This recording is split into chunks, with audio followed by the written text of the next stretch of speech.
Welcome to Wicked. Hey, I got it right? Yes, the show where I fill your head with just enough trivia to make you sound like a genius, when in reality, you're just as clueless as the rest of us. Today, we're tackling the thing you spend a third of your life doing and yet know absolutely nothing about.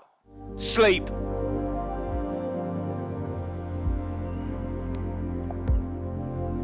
Yes, sleep, that glorious 8-hour-ish period where your conscious self just buggers off, vanishes. You lie down, close your eyes, and for all intents and purposes, you're a useless, drooling sack of meat until the sun comes up. It's a temporary death we willingly sign up for every single night. But what is actually happening in your head while you're gone? Is it just powering down, resting? No. It's much, much weirder than that. Your brain is running a secret overnight festival of madness, maintenance, and paranoia, and you're not invited. Let's get wicked.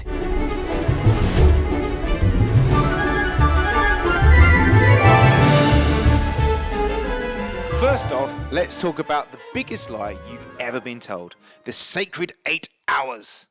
This idea that you must get one solid, uninterrupted block of sleep is, historically speaking, complete bollocks. For most of human history, we didn't do that. We had segmented sleep. You'd go to bed when it got dark, sleep for about 4 hours, then wake up for an hour or two in the middle of the night. This wasn't insomnia, it was normal. People would use this time to think, to pray, to read, to shag. You know, quiet stuff. And then they go back down for their second sleep for another 4 hours. There are references to this everywhere, from ancient Greek texts to Charles Dickens. So what changed? Two things, street lamps and the Industrial Revolution. Suddenly, the night wasn't properly dark anymore, and factory owners wanted their workers doing one long, exhausting shift. The two sleeps got squeezed into one, and that weird, anxious feeling you get when you wake up at 3 a.m. might just be your body's ancient rhythm trying to tell you it's time to get up and stare at your phone for an hour. So, what happens when you finally do conk out? This is the science bit. You don't just fall into a void, you go down a rabbit hole of sleep stages in a cycle that repeats every 90 minutes. First, you have your light sleep stages. This is the pre-drinks of the sleep world. You drift in, your muscles twitch, and sometimes you get that sudden feeling of falling, followed by a massive jolt. That's called a hypnic jerk, not to be confused with hypnotic jerk, Derren Brown. It's basically your brain, which is half asleep, misinterpreting your muscles relaxing as you genuinely falling off a cliff, and it panics. What a donut. Like Paul McKenna. Next, you descend into deep sleep. This is the blackout drunk phase of the cycle. You are completely out of it. This isn't for dreaming. This is for manual labor. Your body dumps out growth hormone to repair your muscles and cells. And your brain, well, your brain gets a wash. And this is absolutely true. It's called the glymphatic system. Your brain cells actually shrink, allowing more space between them. And then your brain then pumps cerebral spinal fluid through these gaps to power wash all the toxic waste products that are built up during the day. It is literally the bin men coming to collect your brain garbage. If you don't get enough deep sleep, that rubbish piles up and you feel like crap. After the deep clean comes the weird bit, where Michael Stipe crawls through your brain and haunts you in your sleep. It's called REM sleep.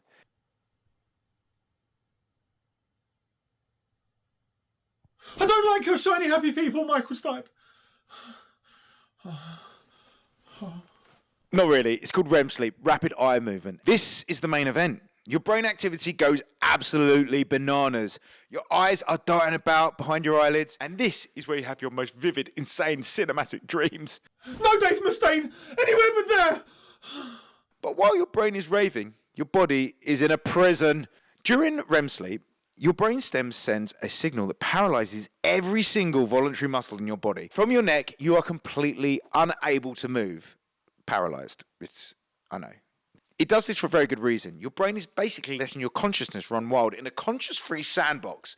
You can fight a dragon, fly to the moon, or finally win that argument you had in the shower, all without actually getting up and punching a hole in the wall. The paralysis is a safety feature. Ever had sleep paralysis? That's just the system glitching. Your brain wakes up, but the paralysis switch is still on. You're awake, you can see, but you can't move a muscle. It is absolutely terrifying, and it's all because of a slight technical fault in your head. Sweet dreams.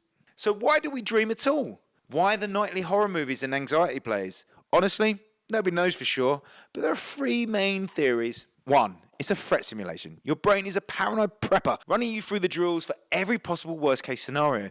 Being chased, teeth falling out, showing up for an exam you haven't revised for. It's all just practice for when these things go wrong.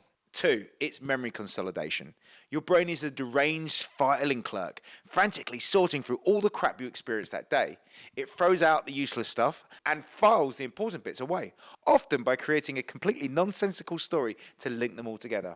And C, it's just random noise. Your brainstem is firing off random electrical signals, and your higher brain is so desperate for a narrative, it just stitches them together into a story, like a drunk trying to explain the plot of Inception. What happens at the end is you've got the spinning top thing, and the man who's called Elliot, but his dead name's something else. I've just shit my pants. Or 4, we go to another dimension. I know what you're thinking. How much sleep do I actually need? Look, anyone who tells you, no, you need 4 hours of sleep, Well, I only need 4 hours sleep. is either a member of a tiny group of genetic mutants or a liar who is slowly pickling their own brain in toxic waste. For most of us, it's 7 to 9 hours. The whole rise and grind at 4 a.m. hustle culture is a scam designed to make you feel inadequate and is mostly done by blokes who go to bed at 9 p.m. anyway, which means they get their required sleep in. And I'm not about that going to bed at 9 p.m. life. I actually go to bed at 8 p.m. Sleep isn't a weakness. It's the most important maintenance you can do for your mind and body. It's not lazy, it's essential. Sleep isn't a weakness. It's the most important maintenance you can do for your mind and body. It's not lazy, it's essential. So, to sum it up, sleep is a nightly cycle where your brain paralyzes your body to stop you from acting out your own mental blockbusters, all while it gives itself a power wash with spinal fluid. And the 8-hour solid block is a modern invention, so next time you wake up at 3 a.m, don't panic. Just tell your boss you switch into a biphasic sleep pattern for historical accuracy. See how that goes down. You might get a pay rise because you sound well smart. I'm Ben Mills, this was Wicked, and now that you know what horrors unfold in your head every night, go back into the wild and pretend they always did. Like, share, subscribe, or I'll come to your house and I'll hide your favourite pillow. After the deep clean comes the weird bit, REM sleep, where people just lie awake all night. After the deep clean comes the weird bit, REM sleep, where people just think about Michael Stipe.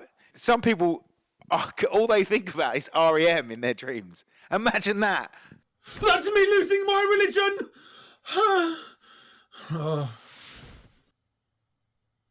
Bop is a great pop song!